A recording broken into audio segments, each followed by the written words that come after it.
Drop the bass.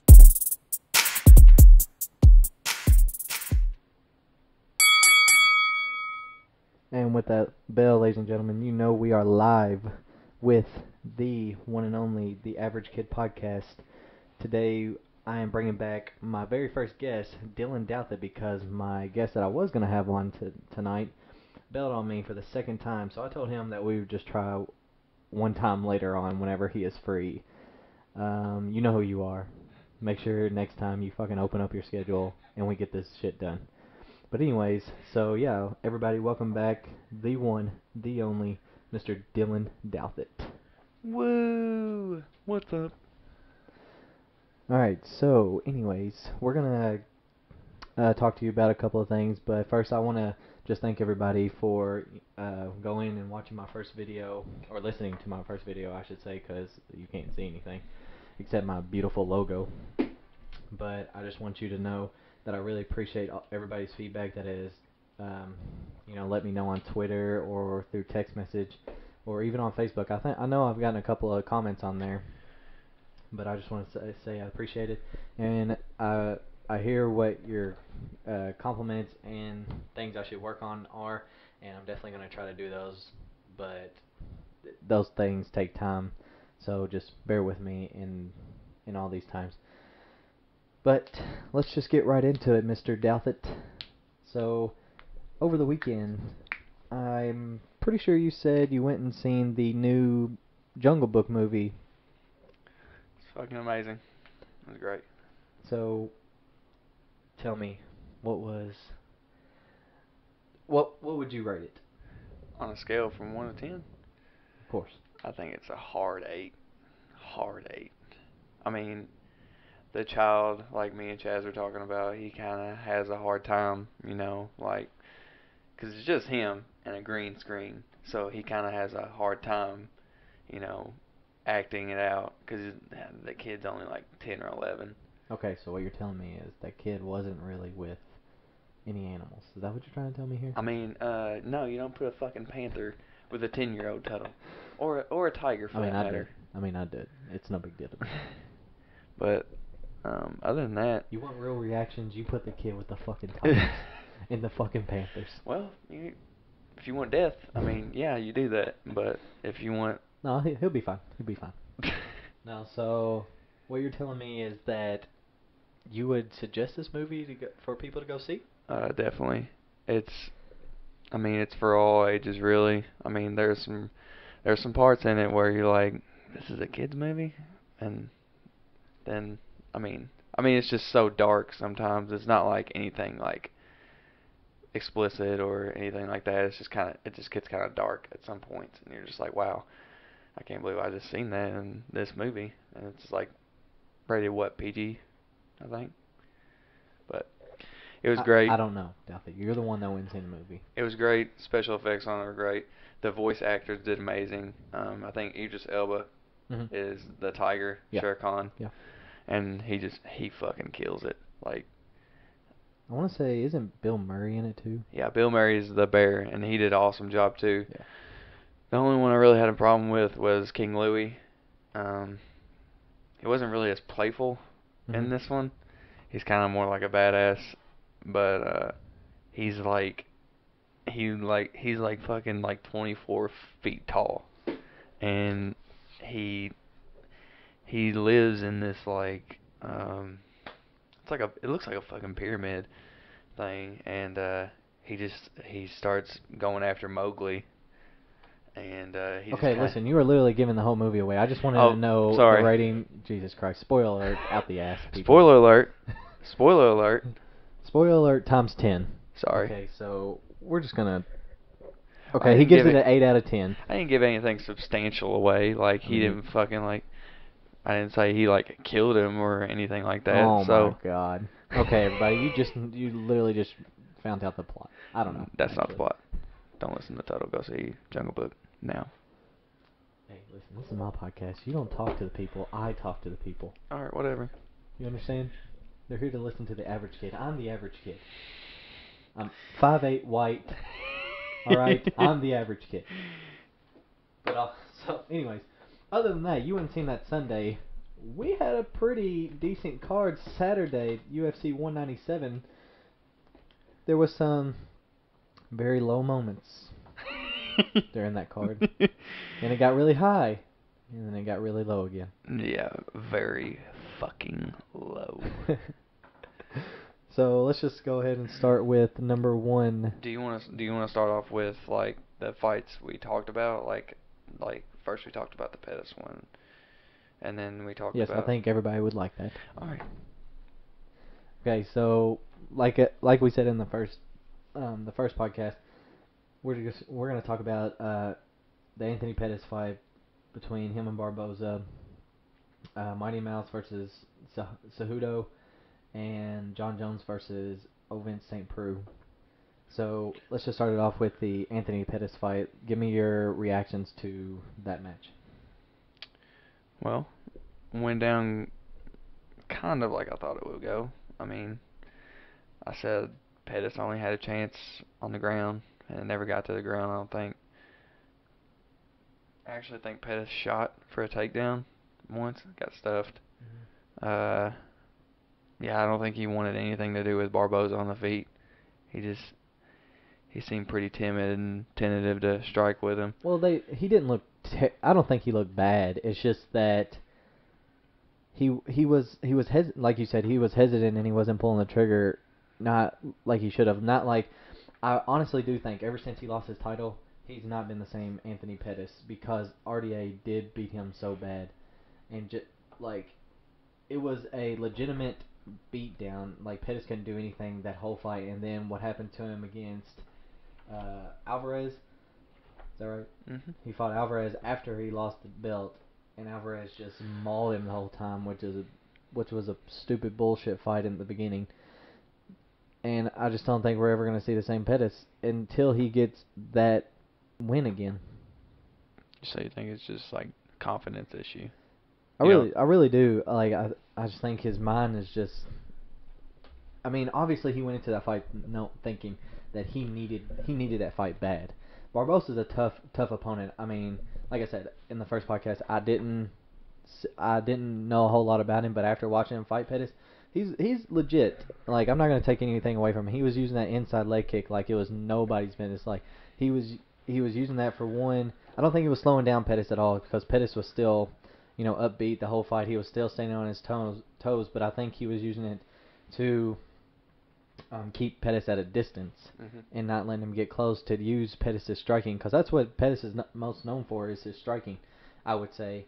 And Barboza just kept him at a length, and he did what he had to do. Yeah, he kind of got desperate. You could tell at the end of the rounds whenever he threw a spinning wheel kick or jumping spinning wheel kick. That was the first time I've ever seen that.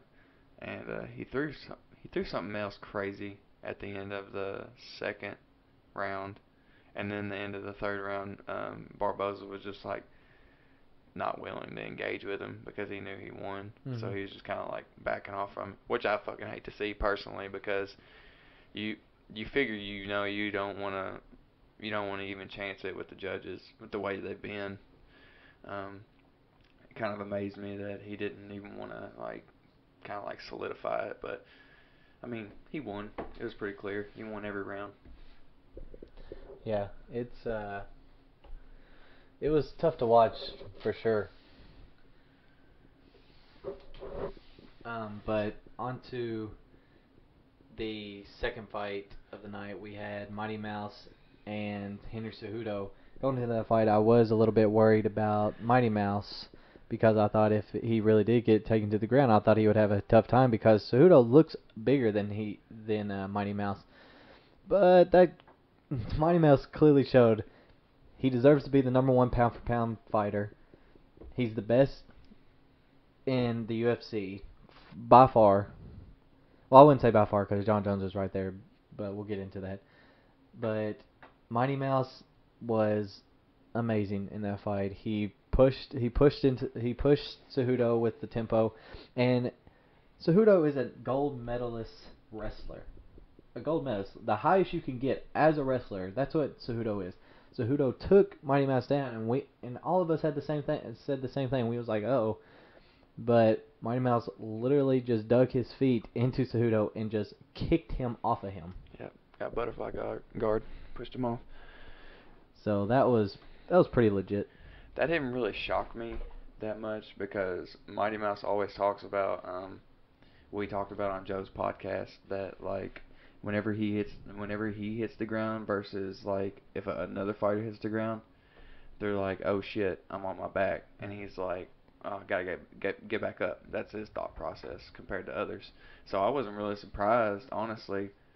If anything, I was surprised Cejudo took him down so quickly, but you saw the end result, and Mighty Mouse just keeps doing it, man. He tied John Jones. I think he tied John Jones for title defenses with 8, which is incredible, especially with the fashion he's been doing it here lately. I mean, it just doesn't really make any sense. He grabbed him with the clinch, was not really much we've seen before from him, which is kind of like I was not thinking if he's gonna get a victory, I would never think it would be by a knee to the liver and by a TKO. I just didn't see that. Maybe a submission or a decision, but TKO or KO. Yeah, I'm pretty sure we both called decision on it just because of the way things had been going for him before. But I mean, it surprised me. Like whenever he was throwing those knees, he was just catching Cejudo every time. Like Cejudo didn't have a clue what he was doing with the knees. And like I said before, I'm not gonna say I'm not gonna sit here and say that I was like completely surprised what he did whenever he was on his back, because Mighty Mouse says that he works on everything all the time. Like he doesn't just work on one thing. Like you think of other fighters, they're known for their striking, or they're known for their wrestling, or they're known for a certain thing. Mighty Mouse is not that guy. Yeah, he's obviously shown more than one thing, but I haven't seen a weakness in his game yet. I mean, I hate to jump ship on John Jones, but because he's my favorite fighter, and I mean, I defended him last time on the podcast, saying he was because he beat everybody with their own style and what they were best at. But like you said, there's just nothing Mighty Mouse can't do, and there's nothing that he won't show you he can't do. I mean, that clinch work was amazing. He hurt Cejudo with a lot of knees before he even got the finish. Like before Cejudo started to kind of like run away from him, he hit him with a knee and was hurting him. Cejudo's hands were already down. So I mean, he knew he was finishing that yeah, fight. Kudos to him. He showed he could do it all. I mean, he's finished last second fight. He's knocked people out unconscious. He'll submit you if he wants to, but he's number one pound for pound after seeing what he did to Henry Cejudo this weekend, because now that division has nowhere to go. Now they're probably going to feed him, which I hope they don't do, an Ultimate Fighter winner. I just think that'll be a shit show. Yeah, Mighty Mouse will just run through that person. That's another thing, I want to kind of touch on. Where he said in the post press conference that he was open to going up in weight classes he fights at 125. He's talked about possibly going up to 135 and fighting Dominic Cruz. Dominic Cruz is the only person that's beat him in the UFC.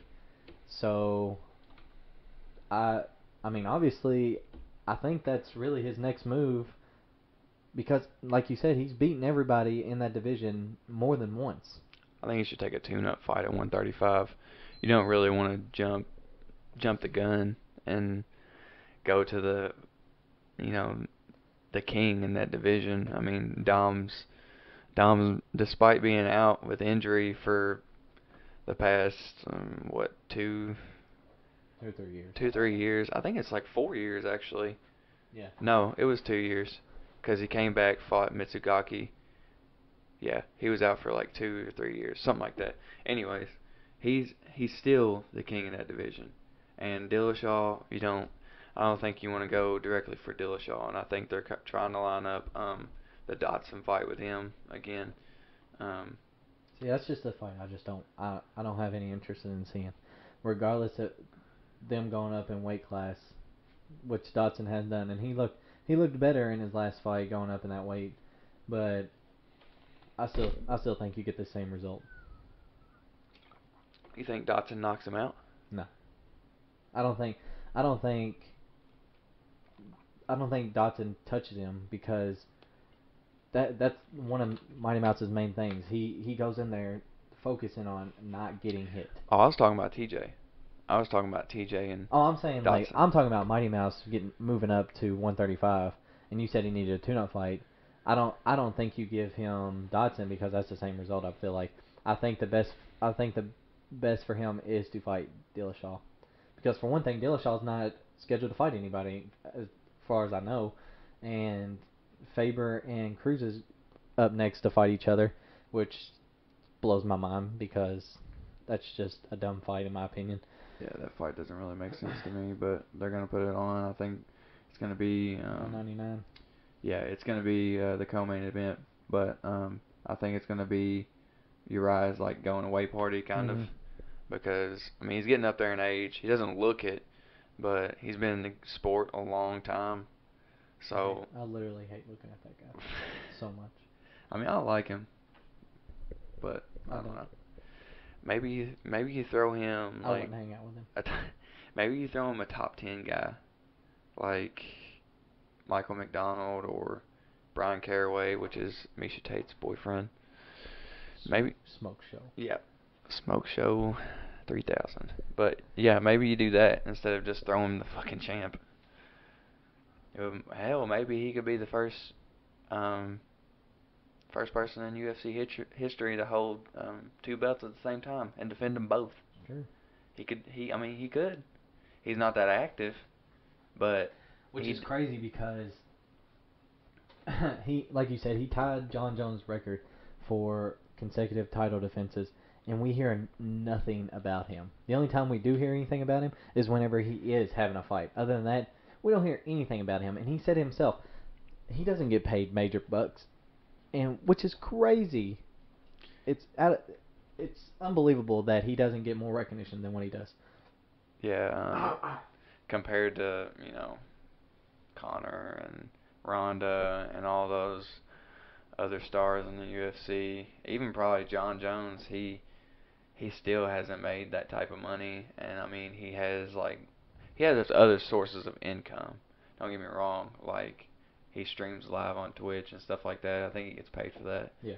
I don't know if he does anything else outside of that, but I know that he has other forms of income. But it's kind of like you said, it's really it's kind of a disgrace that the number one pound for pound fighter isn't as advertised as he should be, and he's not paid well enough. And I honestly think that is literally all Dana White. Dana White needs to do a better, or Dana White and the UFC needs to do a better job at presenting him as one of their top fighters, because, I mean, he's just done so much for the little guys. You know, he goes out there, he defends his title, and he does it in such dramatic fashion. He doesn't trash talk. You don't hear anything bad about him ever.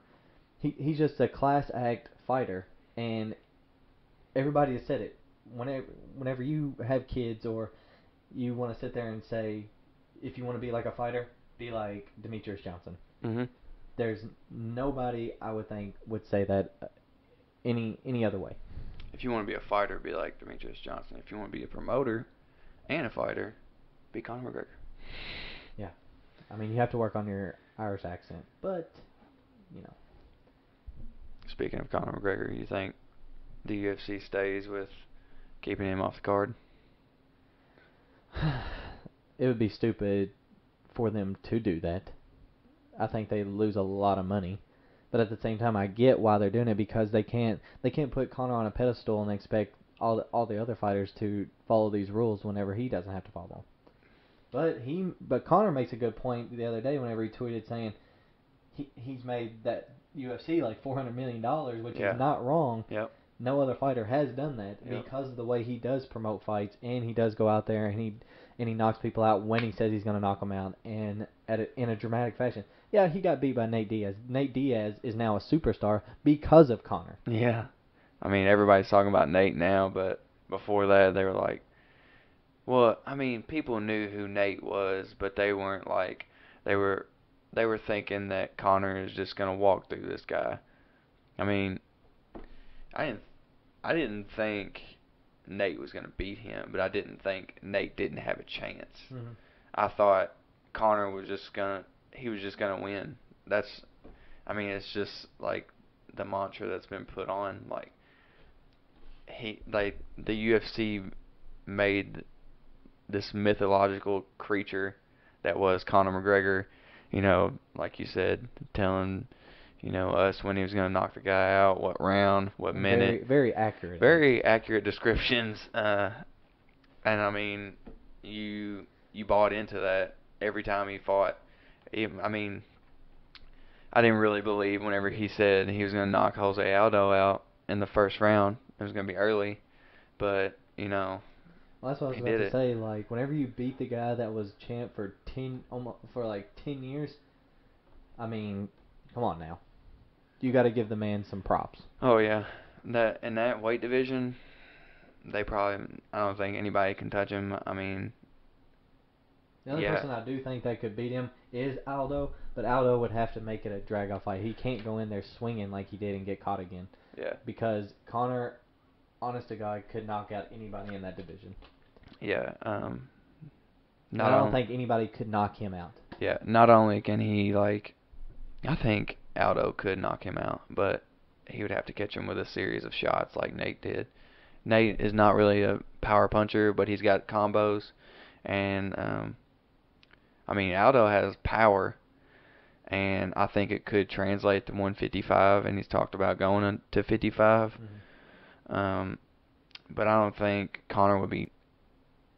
I don't think he can knock Conor out, but at the same time, I mean, he might if he connects with the right punch because he hit Conor with that right hand and Conor knocked his ass out. And as he was hitting Conor, he was knocked out and still cut Conor open and he was bleeding. So I think that's a little testament to his power. But as we were talking about, like Frankie is the next guy up, I think. Mm-hmm. And Frankie, I don't think stands a chance against Conor because Conor's so long and he's used to fighting those little guys. I think he would pick him apart. Yeah. And I mean, Frankie's a good wrestler. This is a new Frankie. It's like he reinvented himself at 145, and he's made this run. But I just don't think he can get it. I don't think he's gonna beat Aldo. So therefore, the Conor rematch is gonna be there for Aldo, and we're never gonna really get to see Frankie take on Conor because they're just gonna keep putting people in front of him. So you don't give who's Otto fighting again? What the hell is that? You literally just said Frankie Edgar? Yeah, Edgar. So you don't give Edgar like a chance at all against Aldo? Oh yeah, he has a chance, but I'm just last time they fought, they're completely different fighters, but now from when they were, but Aldo I think is just too strong for him, and it's a bad stylistic matchup. Aldo can just stuff takedowns like crazy. I mean, he doesn't spend much time on his back. So that neutralizes Frankie's wrestling game, and Frankie's lead leg is going to be hurting by the end of this fight. And I think he's really going to eat some shots, and Aldo might finish him in the third round, and he's going to go out. He's going to call Conor out. I mean, he keeps on calling Conor out on fucking Twitter, which... I'm sorry, but if you get knocked out within 13 seconds, you don't have a right to call anybody out. I think it's a fluke, man. That's why. I don't believe it was a fluke at all. I don't think it was a fluke either. I think that Conor called it. He said that, or somebody did it. I can't remember if it was Conor or somebody on his team, but he said we know that he likes to charge it, that Aldo likes to charge in and throw that left or right and then try to throw a haymaker, and Connor knew it. He suspected it the whole way, and he caught him at the very beginning. He knew what was gonna happen, and Connor is so precise that he caught Aldo, and it just took one punch. That's all there was to it. Yeah, and then the hammer fist came, and it was just all over from there. But I really hope they do something with Connor for the 200 card, because not only does he deserve to be on there, he needs to be on there for the company's sake. Because if you don't have your cash cow at your biggest show, you're fucking up. And a bunch of analysts are saying that the only way that they could save 200 without Connor is GSP, but that's not going to happen because GSP is signed by Under Armour, and he's not going to take a pay cut from Under Armour to wear the shitty Reebok gear that the UFC promotes. He wants the UFC or Reebok to pay him the difference that Under Armour's not going to pay him. Yeah. And that's what's holding it back. And I don't think that deal gets done because they're going to be like, no, we're not going to pay you because we have fighters that we can put on this card. Just like what happened over the weekend, since John Jones won, they're trying to put him on UFC 200 now against DC if both of them stay healthy. If John's foot isn't, assuming it's not broken or anything, yeah. Which I don't think it is. He said he's walking around on Twitter and stuff. But Ariel kind of put the whole GSP thing to rest with the MMA hour. I think it was last week.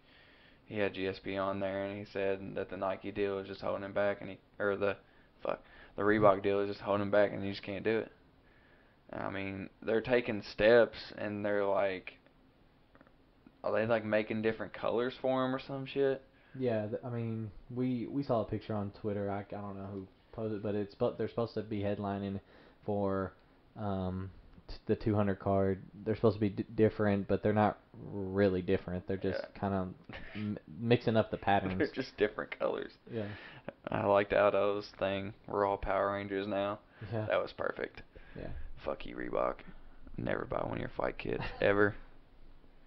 I mean, Reebok, they spell people's names wrong, and then they put like the wrong country that the people are from.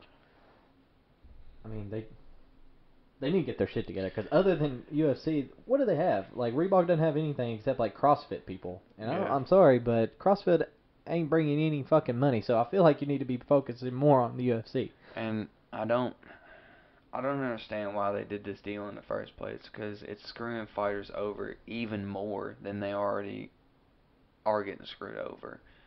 Oh yeah, I mean that's been the biggest thing since Reebok took over. But we're not gonna get into it. That's for a whole nother time. But let's just continue with 197 because we're getting way off topic here. God. God damn it! I mean, so Demetrius Johnson, #1 pound for pound fighter. Dana White, UFC, give this guy more money. He deserves it. He's the best fighter you all have, clearly. So pay the man. You think? I know I'm kind of steering in another direction, but do you think champions should get paid extra? Obviously. Yeah, I think that should be in a contract. If you're a champion, you should get X amount. And I think that you should get some kind of percentage bonus for defending your title. Yeah. Especially for a long period of time. Yeah. Like, I understand if you only defend your title one time, or if you get the title and say like Holly Holm, she got the title but she never defended it. Yep. I think that she should get paid for winning the title, but I don't think she should get like a payday for going into a fight being the champion. You know what I'm saying? I agree. So I like that. Yeah. If you defend your title, you should get a percentage bonus. But anyways, back to 197. The last fight on the card, the main event, was John Bones Jones versus Ovin St. Preux. And I mean, I'm not gonna lie, it was sloppy. It was a fucking snoozer. That's what it was. It was sloppy. Dana White said after the fight that if he had fought DC that night, he would have lost. And I agree completely with him. because he did not look like the same fighter at all. He looked like a timid John Jones. That's what he looked like. Do you think that it had something to do with him just being? Do you think it was something mentally? Do you think that he was going into that fight like just underestimating Ovince St. Preux, or do you really think that it was just cage rust? I think it was a culmination of things. Obviously, cage rust was there. Um, But I, you would think that John Jones, the high level guy he is, that wouldn't happen to him. yeah. But all the commentators said it's a thing. It affects anybody and everybody. Yeah, the only one it's never affected has been Dominic Cruz, and he looked phenomenal, and he's just a freak. But John Jones is a freak as well, and I mean it got to him. But I think that, along with underestimating Ovens, like you said, and he was thinking too much. He was thinking about, I think he was thinking about along the lines of, I'm just trying to get this win. Mm-hmm. I'm not trying to get injured or lose or anything like that. I don't want to get caught and be out possibly for 200 or, you know, lose and never get a chance to fight Daniel, which I think he would have eventually. But I don't want to lose and not get to fight Daniel in the future. So I think he was just really cautious. And I mean, he barely threw any punches in the fight. He had 2 or 3 takedowns in which he did nothing. Well, I don't want to say he did nothing with, because he ended up getting side control and almost got mounted crucifix. But he was throwing some hellacious elbows. he was throwing some good elbows. But that was the highlight of the fight. Nothing else happened really, other than John Jones kicking Owens' arm in the second round and breaking it, and the fact that he wasn't able to finish OSP in 3 rounds with a broken arm. Man, it makes me worry whenever him and DC fight. Well, and I tell you what else, that shows that OSP is just one tough son of a bitch. Yeah, I mean, not taking anything away from OSP, I just expected a lot more from John Jones because of how freakishly of an athlete he was and how dominant he had been before his comeback. That's just the way I looked at it. He was out for a long time, so I just think it was that. I think, you know, obviously I think it was cage rust for the main part of it, but also whenever you change a fighter, what was it, like 14 days before you're supposed to fight, and it was a little, maybe a little less. He got 3 weeks notice. Okay, well, so a little bit more than that. But whenever you're sitting there just focusing on getting your belt back that got stripped from you for your stupid decision, and then you find out that you're not going to be fighting that guy, I think it kind of takes away like some motivation from you.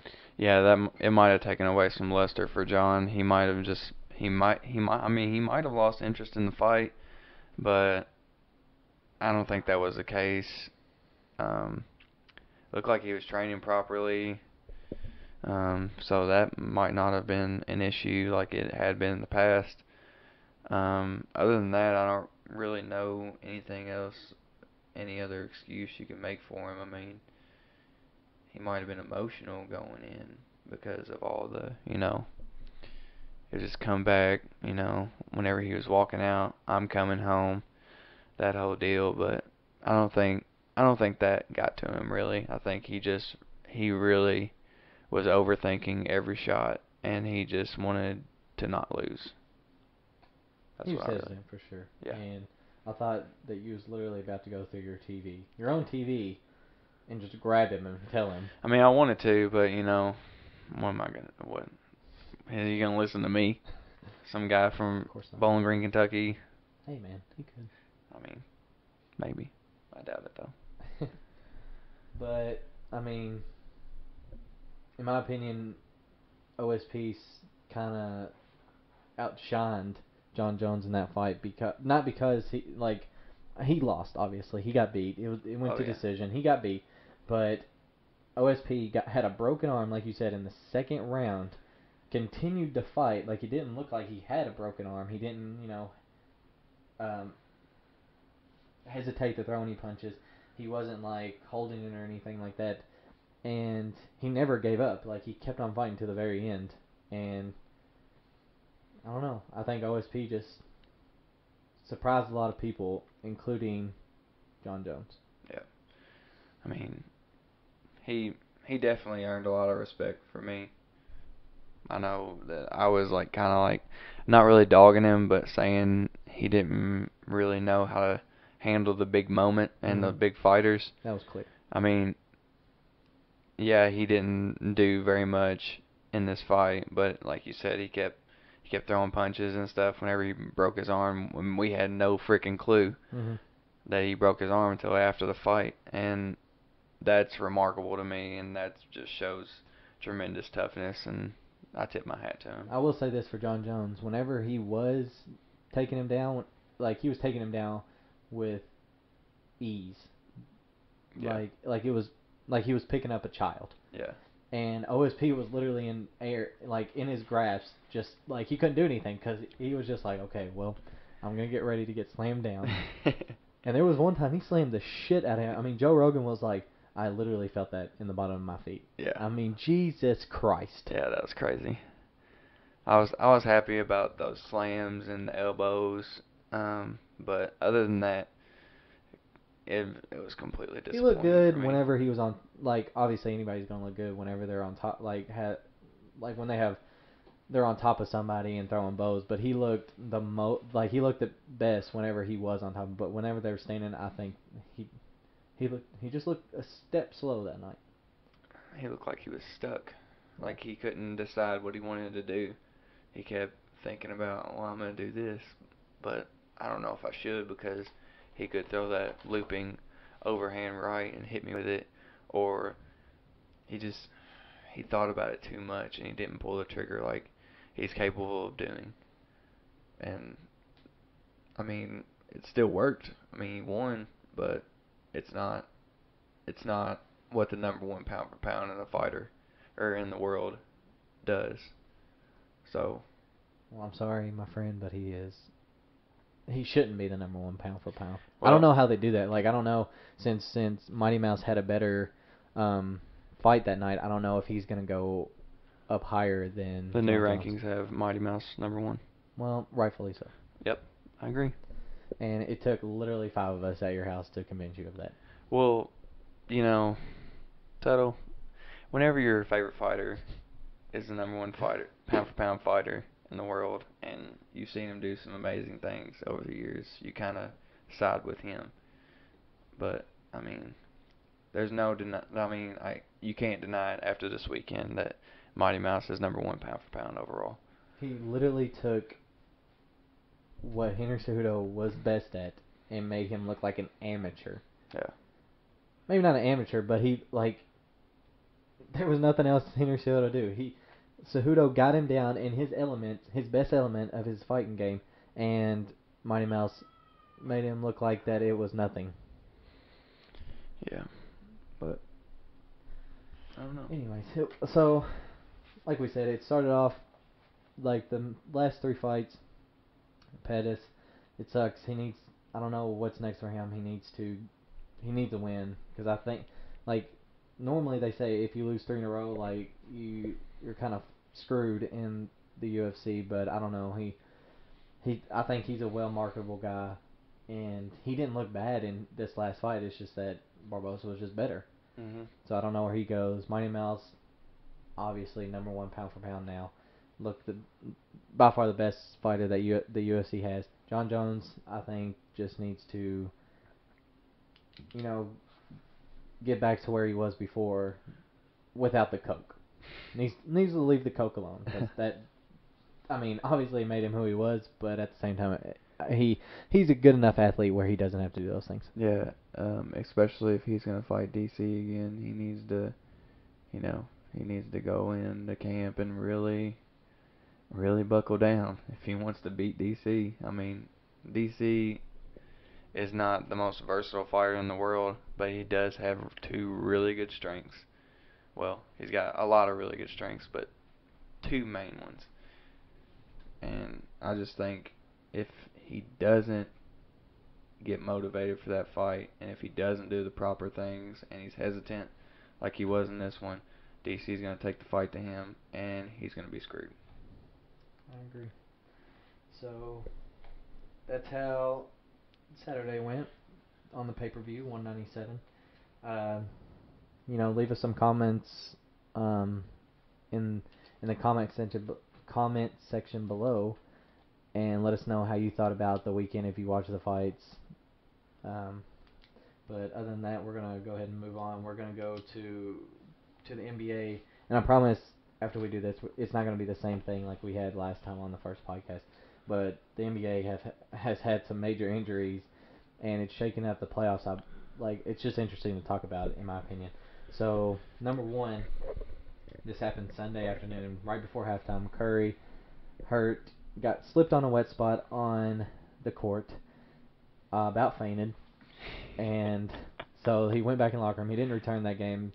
Come back Monday, he had a MRI. The MRI revealed a sprained MCL, so he is out for the next 2 weeks. Was it a grade 2? Grade 1. Grade 1. Yeah. So he's out for no less than 2 weeks.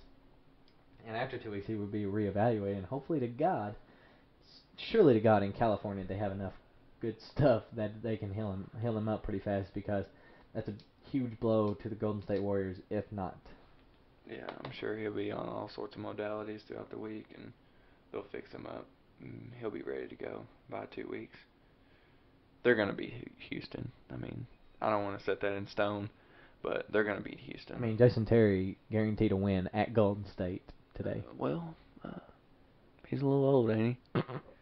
He might be getting a little bit delusional. I think his old age is sitting in on him. Yeah. He's going senile already. Somebody help this man.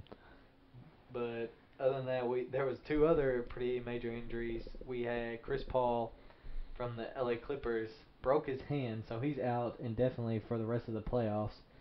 Huge blow for the Clippers. And not only that, during the same game, Blake Griffin tore his quad, and now he's out for the rest of the playoffs. And they were beating Portland 2-0 in the playoffs. Now the series is tied. I'm sorry. Well, not to you, because I don't think you're a Clippers fan. I mean, you might like... No, fuck the Clippers.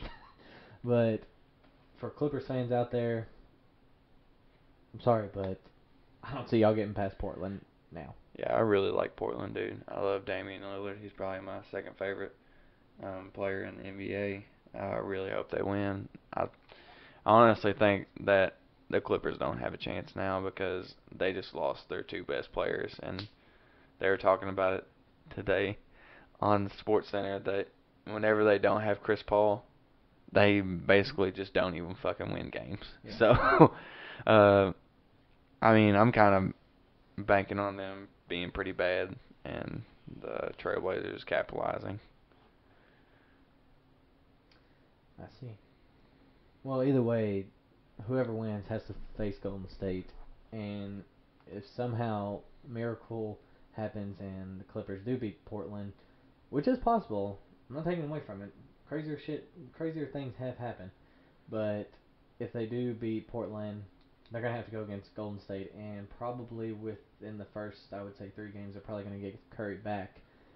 So that's just bad news, because I think Chris Paul is probably the best defender that plays against Curry, possibly him and Westbrook, and they're just not gonna be able to deal with what Golden State has, obviously, and also that Portland, I don't think they have enough depth to run with Golden State at all.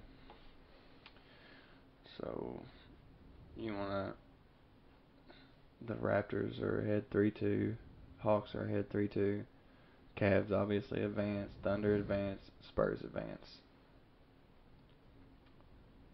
So, what are your predictions for round 2 matchups? Do you still think it's the Hawks and Cavs and Toronto and Miami, or do you think the Hornets come back and win the series? I said this the other day on Twitter. The Heat need to get their shit together. I don't know what's going on, but the Hornets could very well steal that series from them. So, meltdown in Miami. Yeah.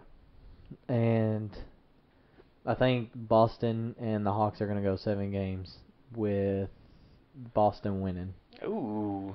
Yeah. Isaiah Thomas. Bold prediction, ladies and gentlemen. My dude. On the Average Kid podcast. But I think Boston's going to win in 7 games, and I'm pulling for the Raptors. I hope, because I mean the Raptors need this. Come on, they're in Canada, which is bad enough. They need this series, all right. Oh God. So I'm rooting for the Raptors, and I'm gonna pull for the Heat also, Hell yeah. just I think. because I would love to see Miami and Cleveland go at each other.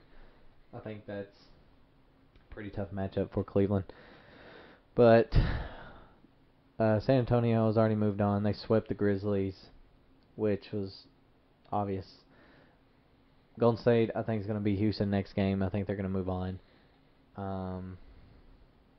The Thunder knocked out the Mavs. We said that the Clippers and Portland are 2-2 right now, and I think Portland gets that done in 6. Yep, I see that happening too. The Clips they don't. I mean, they have a bench, I guess, but you can't replace Chris Paul. Not unless Austin Rivers goes off for 40 points. I don't see that happening. And Blake Griffin, how the fuck do you replace that guy? Well, here's the thing with Blake Griffin. I don't think Blake Griffin is as big of a deal losing him, because they lost him for however long whenever he broke his hand and got suspended. So they know how to play without him, but they definitely don't know how to play without Chris Paul. Yep. Not saying that Blake Griffin isn't a huge piece to their operations there, because obviously he is. He's an all-star. Yeah. He'll dunk on Jesus Christ himself. But they've played without him and they've done well, but they have not played well without Chris Paul in the lineup. Yeah. So, yeah, that series is over. So. Sorry, LA. You never get anything good. Yeah. But so yeah, that's the news out of the NBA. Next, we are going to talk to you guys about upcoming movies. This is a pretty exciting topic. Douthitt done already hinted on one. He went and seen Jungle Book. He said it was pretty good. Everybody should go check it out. I'm probably just going to wait until it... Wait, did you say pretty good? That's what I said. A fucking hard 8 title? That's not pretty good. That's pretty good, a damn good movie. That's pretty good. Alright, whatever. Low balling. Listen, I said it once, I'll say it again. It's my podcast. I will say whatever it is. If it was a 9 or above, I would say a pretty damn good. You get an 8, it's pretty good. If it was a 9 or 10, it would be pretty damn good. Okay? Alright, whatever. Okay. Whatever, dude. Okay. I swear to God. So, moving on to the next upcoming movies. Next Thursday, we have probably the number 1 anticipated movie. Well, I wouldn't say number 1. I would put Suicide Squad above this one. But Really? yes. Ooh, I don't know. That's a bold one. We've never had a movie like Suicide Squad. What are you talking about? I know, but Civil War? You have a clue what you're talking about. Do you know how many fucking superheroes are in Civil War? You know what? Can you wrap your mind around that one? Do you know how many Oh God, I'm not getting into this with you right now. I'm not getting into it with you on this podcast right now. The fans don't want to hear this. True. I'm not taking anything away from it. I'm saying that we've never had something like Suicide Squad. So I think that's the number 1 anticipated movie of the year. For superhero fans, probably not for, the average moviegoer, but yeah. Listen, I don't think Suicide Squad is going to sell more tickets or have, more money made than Civil War. Okay. It's just more unique, yes. is what you're saying. Yes. Yeah, I get it. It's never happened. Never happened. I get it. I dig it. Okay. You good now? You over I'm it? good. Okay. I'm good. So, next Thursday, Captain America Civil War is coming out. Like he said, there are a lot of faces in this movie, including we get to see Marvel's first hit at Spider-Man. And if you haven't seen the new TV spot, you can go look it up, and they has 5 seconds of some Spider-Man action in it. It's pretty legit. I'm not gonna lie, but oh, cool, you got a metal arm. I was like, wow, oh, hey. Wow, again with the spoilers. Once again, it's not a spoiler. You're out of control. It's not a spoiler if Listen. it's a freaking commercial. It is a spoiler. It is a spoiler because what if people haven't seen the commercial? Well, I guess they live under a fucking rock. Maybe. Okay, so we have that coming out, and then I'm pretty sure the next superhero movie is X-Men Apocalypse, which they just released another trailer for it. And I put a bold prediction on Twitter. I don't know if anyone saw it out there, but Yeah, I saw that I'm shit. saying bold prediction. X-Men Apocalypse has the potential to be better than Captain America Civil War. If I'm being honest, I didn't see Apocalypse being that great of a movie at first.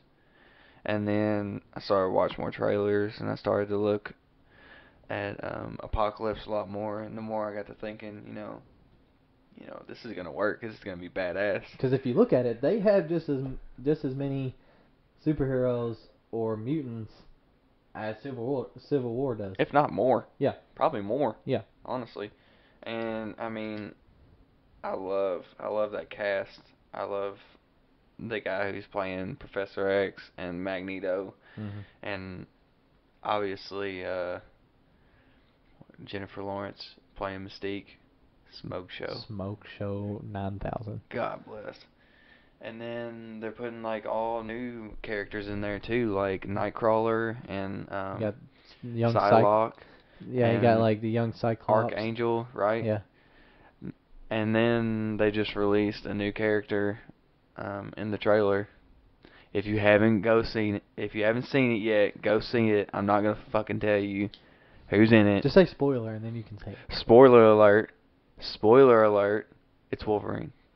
Well, it's not confirmed. Well, I mean, it's kind of confirmed, but it's not like we didn't get to see a face, so we don't really know. It's definitely Wolverine. You can't say that. You don't know what you're Who talking about. fucking else has Are you claws the like director? that? Who has claws like that? Exactly. It's Wolverine. It could be anybody. All right, whatever. It could be me. Okay. I mean, they called me. Well, they called you and then they said, "We're kidding. See ya." You don't know. You don't know about this. I'm really excited for that movie now. No, because it still has the same director, I believe, as the last one, Days of Future Past, X-Men Days of Future Past. That movie was awesome. Yeah. So, and you're adding more great characters to this one. I just see it getting better. Not saying, I don't know, just bold prediction. Like I said, it has potential to be better than Civil War. It does. It does have.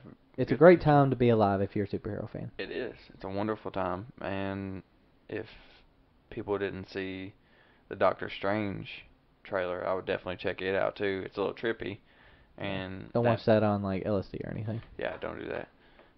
You might have a bad trip. Anyways, not like we know. Yeah, we're just speculation. Yeah, speculation purely. But I feel like that movie can be really great as well. I mean, Benedict Cumberbatch is a great actor. He kills every role he's ever had. I'm not big on Doctor Strange. I don't really know like. Well, it's just the fact that, sorry to cut you off, but it's just the fact that it's something new in the Marvel universe because they are showing magic, like actual magic for the first time. And you may say like, oh, Scarlet Witch does magic. No, bitch, she doesn't. She has like mutant powers. It's not fucking magic. Yeah. It's completely different. So it's just something new that's going to be introduced in the Marvel universe. And I mean, if you watch the trailer, you're going to see it's just going to be a crazy thing. You think they incorporate Doctor Strange with like another Marvel movie? Like they have a post-scene credit for Doctor Strange as well? Yeah, I would say so because I'm pretty sure he helps them fight Thanos. Oh, really? Yeah, I'm pretty sure of it. I didn't know that. I mean, don't mark that down. I'm not completely for sure. Anywho, there's also a lot of other movies coming out, like the Angry Birds movie. Which looks pretty funny. I'm not into it. For a kid's movie. But yeah. Then there's that one that we kept on seeing, commercials for over the weekend. What do your pets do whenever you leave or something? Oh like yeah, Secret Life of Pets. That movie looks funny. Yeah, that movie looks pretty good. I don't really know what else is coming out. That's it. All I know is like next Thursday's Captain America: Civil War is coming out. If you don't see it, I don't know what's wrong with you. Obviously, you just hate life in general. So, Or they're just not big fans of going to like the first time like I'm a not telling movie them. I'm not releases. telling them that Listen, you're out of control right now. I'm telling them that at some point in time they need to go see it. Don't be one of those people like, oh, I don't want to waste $20 on movie tickets. I don't want to. Just do it. Just freaking bum out the money. It'll be okay. Oh, God. You'll be glad that you are, because I'm pretty sure it's like 2.5 hours long. So $10 an hour. That's not bad, in my opinion. But anyways, moving on. We're gonna get into some controversial things that is going on in the world today that my good friend Dylan Douthitt has brought to my attention. So apparently they just passed a law in North Carolina that says that you cannot enter a bathroom in which it is the opposite sex of what you was born in. Correct? Yeah, so if you're born a male and you go into the ladies' room, you can't do that, which seems kind of intuitive. Like, why would you do that? But I think it's more of like they're trying to deal with the transgender people and like keep them from going in the ladies' room. So if I was a dude and I got an operation and I went to go in the ladies' room, they're gonna try to keep me. What do you mean if you were a dude? You clearly are a dude. Well, I am a dude. Yeah. I was just giving a hypothetical situation. Jesus Christ. But yeah, so the whole ordeal is that if you was born a man, then you switch over to the different sex, like if you become a woman, like Bruce Jenner turning into Caitlyn Jenner, you still wouldn't be able to allowed to go into the opposite bathroom because you wasn't born a woman. Like if you was born a man, you couldn't go into the woman's restroom in North Carolina, as far as I know. I don't know if it's been passed in any other states, which it's just controversial because it kind of takes away like rights of the like people's rights, because I feel like yeah, it's weird, and it's a new thing, not really a new thing, but it's just a thing that certain places don't see as often.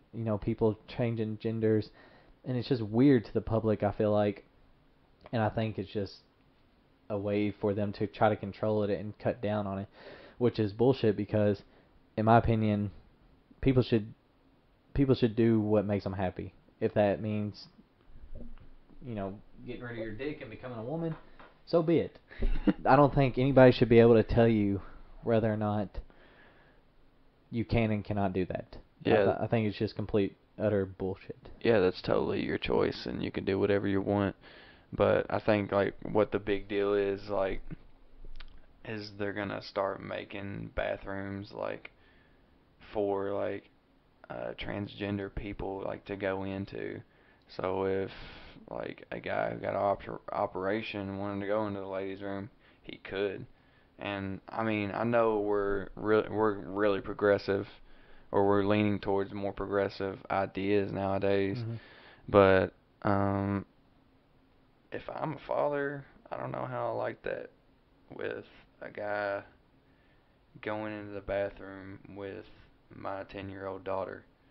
I mean, I know that the guy had an operation or whatever, and he's technically a woman now, but there may be still but what you're feels saying like is a like, man. yeah, what you're saying is that you may not exactly know that they have like the operation. Like Yeah. some women or some men that have turned themselves into women, you can't really tell sometimes. Like it hasn't like set into full effect. But if they feel like that they are a woman, and they feel like they deserve to be going into the women's bathroom, and you see that, then you're gonna think that the fucking guy's a pervert. Yeah, and some make it fairly obvious that they changed. Yeah. But what I'm saying is like, why would why would why would anyone want that? Especially, I mean, I don't want to get to the point where I'm saying, like it's always been this way, so we're always gonna do it this way. But like I read earlier, what kind of message is that like sending to your kids? If a guy who's dressed as a girl can go in the ladies' bathroom with your little girl, what kind of message is that gonna send to her, and what's she gonna think about that growing, like as she's growing? Well, and the fact that at some point you see uh, parents take their kids into the bathroom with them, regardless whether it be a male taking a his little girl into the men's restroom to let her use the restroom at the beginning of their life to help them potty train, I guess, or a woman taking her little boy into the woman's bathroom. It's not really frowned upon Yeah, at true. that point in time. Yeah. But if you sit there and you think that a man, if a little girl's dad has to wait outside the bathroom after she turns, probably I would say like at the youngest, like 5, if he sits there and says you have to go in there alone because I can't go in there with you because it just looks bad, you know what I'm saying? And he like and then he sees a transgender person walk into the bathroom, and he can't do anything about it because if he walks in there, then he's going to be considered like a pervert or an asshole because he may not know if that man is trying to turn into a woman or that woman is trying to turn into a man. So it's just a weird thing going on right now. Like I said, do it. People should be able to do what they want. I'm not. They should not let anybody judge them, no matter what they want to do. So I don't know. It's just weird. I don't like the fact that they are limiting these people's option to which bathroom is going into, but at the same time, I get it. I get why they are doing it. Target's gonna be like one of the first ones to like implement it, and And also, how in the hell are they gonna monitor this? Are they gonna have like hall monitors, like monitoring the bathrooms? Like I don't understand this. I don't know. I think that's invasion of privacy, but Yeah. um, more than 700,000 people boycott Target over transgender bathroom policy. So, a lot of people, yeah, look like they're already against it, which I'm not gonna say I disagree with because I don't disagree with it, but like you said, people have the right to be happy, but I just think like there's a transgender person who works with me. Doesn't work with me directly, but works in the store. And there's a couple of girls who get uncomfortable whenever she goes to the restroom. It it used to be a he, obviously, and I don't know if it had an operation or what, but she's really nice and sociable, and she talks to people. But it's just the fact that she's still a male, I guess, that bothers the other girls. And whenever she goes in, I was talking to a guy I work with, and he was like, "Yeah, I've heard a few girls say that if she's going in there, whenever they go in there, that they're gonna complain about it and they're gonna tell management." And I'm just thinking to myself, if I was put in that situation, I wouldn't really care as long as I wasn't getting bothered. But as soon as I get bothered, I'm going to management and letting them know what happened. And it just kind of sucks for that person because they're getting judged without even really being known. So I could see why people would be for this transgender bathroom thing for that reason. But if I'm being honest, I wouldn't want it to be implemented, and I don't think I'm considered a conservative at all. I wouldn't consider myself that. I would consider myself fairly progressive. I mean, I'm open to ideas, but I'm not really open to that at all. I don't I wouldn't think it I wouldn't feel comfortable. I think I've said it many times. I wouldn't feel comfortable, and I don't know. It just kind of Well, put I me in a think bad those spot. people are stuck into a society, which I'm not saying it's bad, but I think where, especially where we live at, uh, I think it is people are just slowly maturing, as in they're not moving very fast with what is going on in the world. Our our world, our generation, or not ours particularly, but the new generation coming up, new things are happening every single day. I Mhm. don't think that those people are moving well with it because, like I said, if that's what makes that person happy, then they should be allowed to do it. But also, like you said, if it gets uncomfortable, then then the other people have a right to go and complain about it. But I don't think that it should be. I don't think anything should be done about it unless that happens, because that's not fair to the person. Because they're just trying to live their normal life just like we are.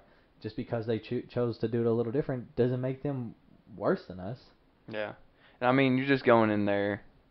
You're not going in the bathroom to hang out, obviously. Yeah, this You're isn't just middle going. school or high school. You're going to do your business. I mean, it's not like a social thing. You're not.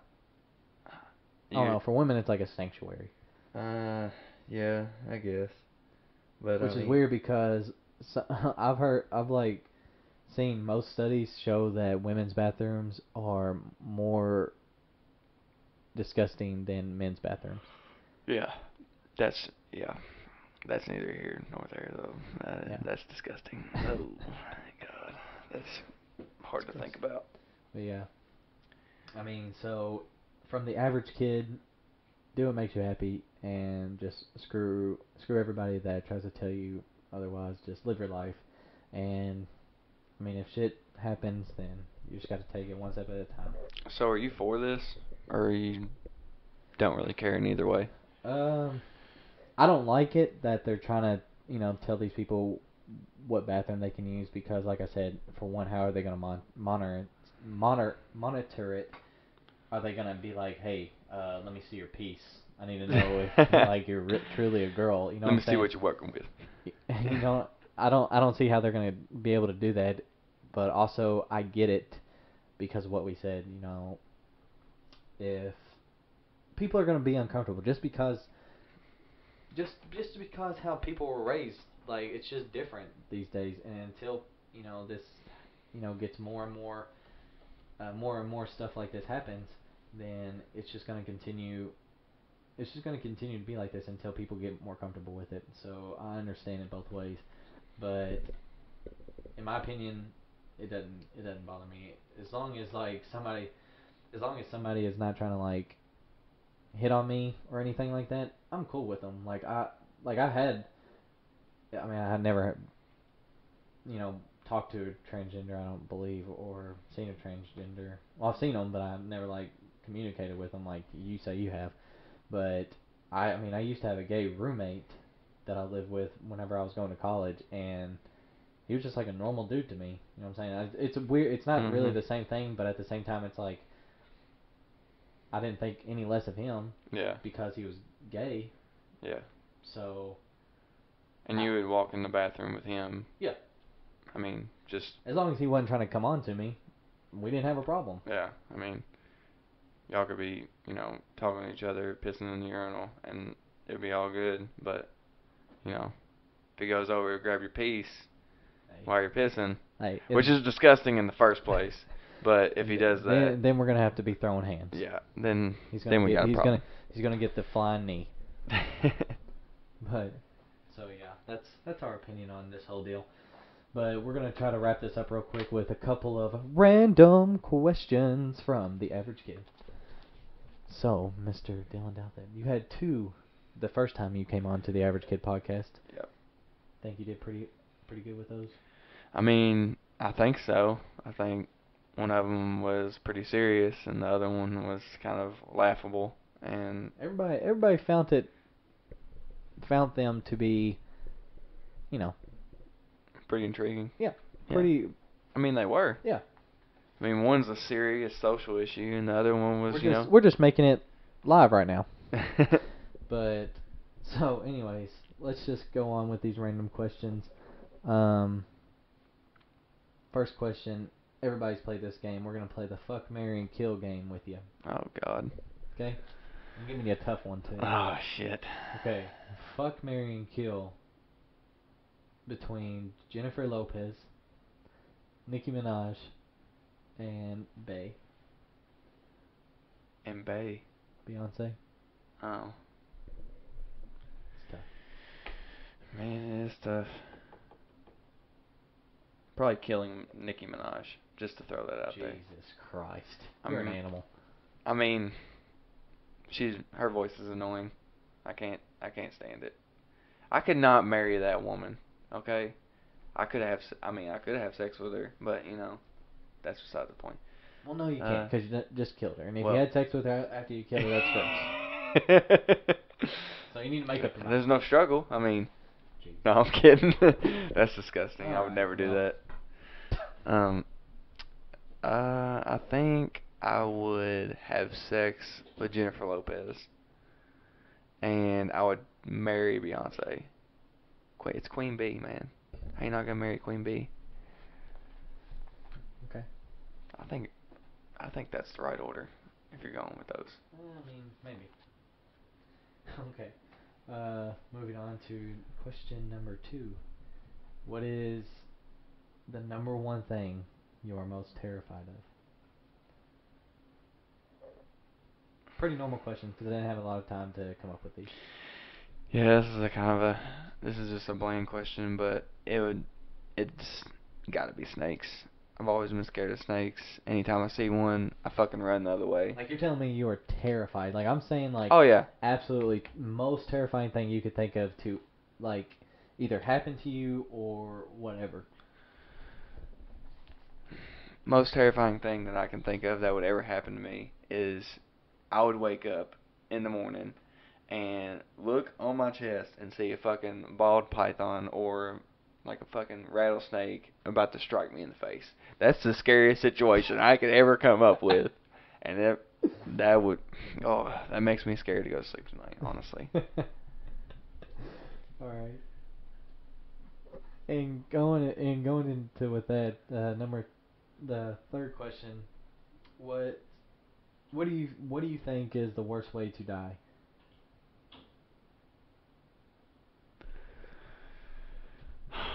God, there's a lot. I mean, drowning's pretty bad. Maybe getting hung. It's up there. Burning alive. In my opinion, I would say burning alive would be the worst. Because you're literally feeling every single part. Well, I think also that, like, probably after a little bit, it would probably just all go numb because it would burn off all your, like sensors. Yeah. But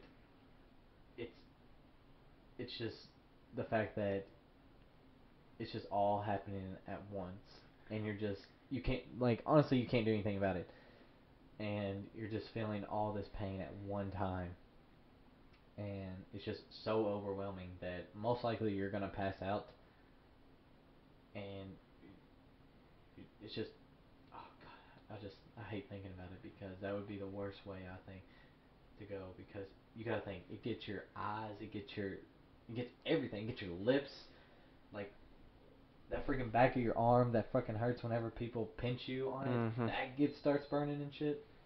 Dude, that would probably be the worst way to go. Yeah, if I'm going to die, I would hate to be burned alive, drowned, and no, you don't get to pick two. You get to pick one. And I would say bleeding out from, like, okay, I know this is gonna be really disgusting, but in Hostel 2, at the end of the movie, this girl is getting tortured. Spoiler alert. Yeah, spoiler alert for a movie that happened like 7 years ago. But yeah, here it goes, You nothing. gotta let them know. But this girl is getting tortured by this guy and ends up turning the tables on him somehow and grabs a pair of scissors and puts it on his dick and his balls. Jesus Christ. And he's talking shit while she's got him on there, and he proceeds to call her a cunt. And well, you just don't do that to a girl with scissors that's clamped on your balls. So she clips him off, and he bleeds out, and she hands him to one of the bosses that works there, and she walks out like a badass. That's probably one of the worst ways to go. Without blinking an eye. Yeah. And that's why the moral of the story is women, people. That's really what we're trying to get at. They're crazy. But alright, I feel like that was a pretty good podcast, ladies and gentlemen. I'm gonna be back on hopefully Friday with my really good buddy George. We're gonna have a lot of interesting stuff to talk to you about, but I just want to say once again thank you for everybody and their comments and suggestions to me about how to make this podcast better. I'm working every day to try to make it better and thinking of new ways to complete this podcast, make it one of the top ones. I know time is going to be the number one factor in it, so just continue to always listen and smash that like button for me, and I will always let you know on Twitter. You can follow me at KingTuttle21. Not .com. That's stupid. You can follow me at KingTuttle on Twitter, and I will be posting when I'm going to be putting up new videos and stuff like that. And also, we are getting to where we can put videos straight onto my website, theaveragekid.com, and you can go there and watch the videos from there, or listen to the videos, I should say. But if not, you can just go onto YouTube and type in The Average Kid Podcast, and it should pull up for you. So, once again, everybody, it was a great honor to have the one and only Dylan Douthitt on here. Once again, thanks for coming on here so short notice, and we will be definitely doing this again shortly, my friend. I mean, we better have like 5 more before, the summer ends. So, we'll see how it goes. Yeah, so we're going to get the hell out of here and go eat some delicious cookies that my wife made. We out.